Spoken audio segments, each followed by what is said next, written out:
we've lived in the duality of light and dark.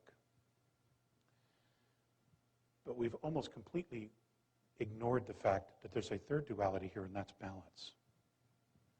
Okay? We have always been somewhere between the two, never realizing that the balance is actually its own duality as well. And none of us have given that space enough credit. And we certainly don't teach that in our spiritual philosophies or religions of the earth, of just finding the balance. Many of the indigenous cultures have known that all along. They've known about the balance. And in saying that, I brought that up specifically because what needs to be acknowledged here is that the United States changed the world. It changed its perspective. It changed the direction. Up until now, it has probably done more good than harm.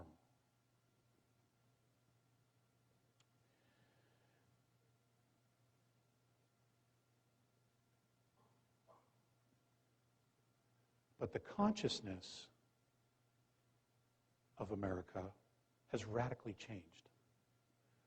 For the last 60 years, we've been creating enemies, fighting enemies, creating enemies, fighting enemies, fascism, communism, tyranny, and then creating tyranny, communism, fascism, so much so that that our government has now become the monster that it has been fighting all along.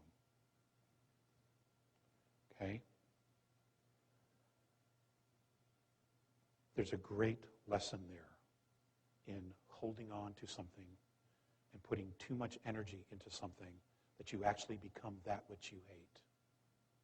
Okay? We're faced with that. I want you to know that there is not a single benevolent extraterrestrial race up there, the Andromedans at all, who are going to do anything about our government. That's our problem. We let this get out of hand. We let them get out of control. We let them usurp our rights. We let them build all this technology without sharing it. We've let them run amok. We have not managed our constitutional republic, and we have let them take our rights away. That's our responsibility to fix. Now, I'm not advocating overthrowing the government, but what I am advocating is the fact that you absolutely stand up for yourselves and don't take this horseshit any longer. We simply can't do it. It's become a detriment to the planet. Okay? And we are responsible for that.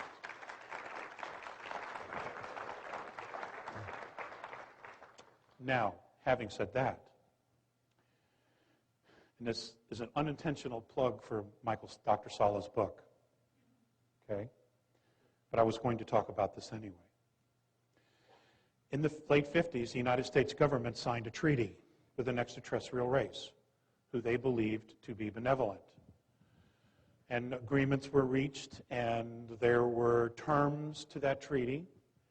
And shortly after that treaty was signed and agreed upon, the extraterrestrials broke the treaty, because technologically they were far more advanced than we believed they were. Okay, so the government was tricked into it. However, we called that upon ourselves. We brought that experience to us because of our treatment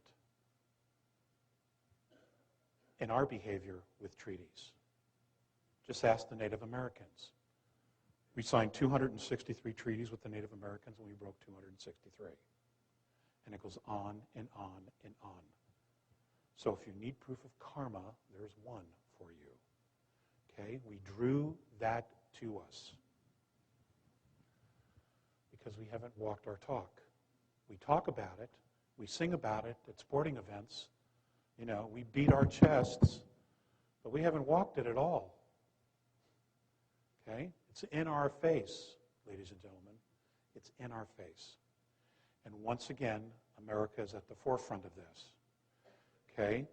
This economic crisis, in the end, will be a godsend, because what will happen is the ridiculous laws and restrictions and regulations we have put on ourselves will all fall away, because there'll be nobody to support them.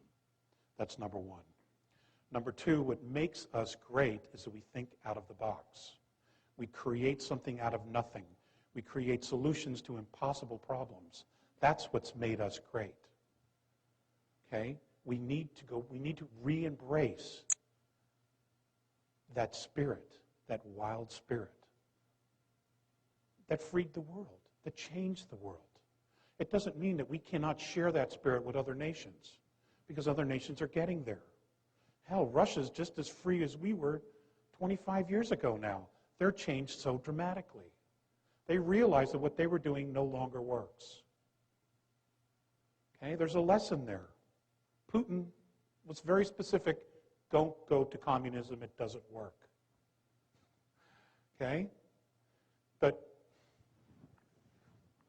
this is not about politics. This is about control. This is about control. And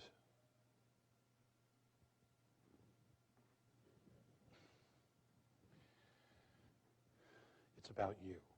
It's about me. It's about us. It's about our kids. Okay?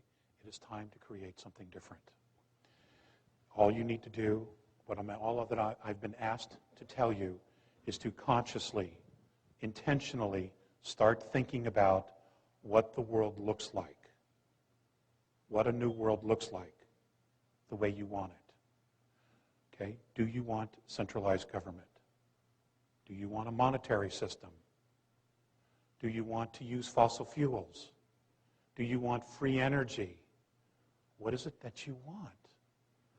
Okay? We cannot allow a handful of people to decide the direction of all of humanity.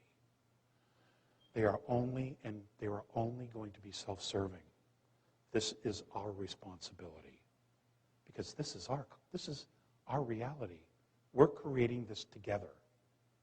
And if we embrace that, if we take responsibility for creating all of that reality, we can change this so fast it'll blow your minds. Because we're all extremely powerful. Look at what we've done. Look at what we've done already. It's stunning. I mean, an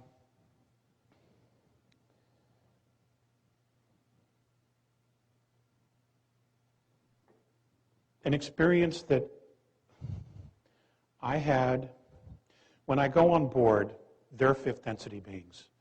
Immediately that I come on board, a belt is put on me. And essentially what the belt does is it holds all of my atoms together so that I don't fly apart, because I'm a third density being. My vibration is very slow compared to them. This belt regulates the speed of my atoms so that I can actually coexist with them. Now what's fascinating about that, what's fascinating about fifth density as a third density being, is that my body is moving before my thoughts are. In other words, if they start walking, I'm walking before I stop to think about walking. Okay? Because now I'm connected directly to my higher self, to my soul. I'm not waiting for my ego to click in and say, okay, start walking. Okay? The other thing that was very, very difficult, and I'm going to give Joan Ocean credit for this because she brought it up yesterday in a conversation we had, is you feel like you're losing yourself. You feel like you're just dissipating, becoming invisible. And you're actually not. What's happening is that on a higher vibration, your ego doesn't exist. It falls away. It simply cannot exist in that harmonic. It has no relevance whatsoever. And then what happens is, and it takes some time to adapt, is you're confronted with who you really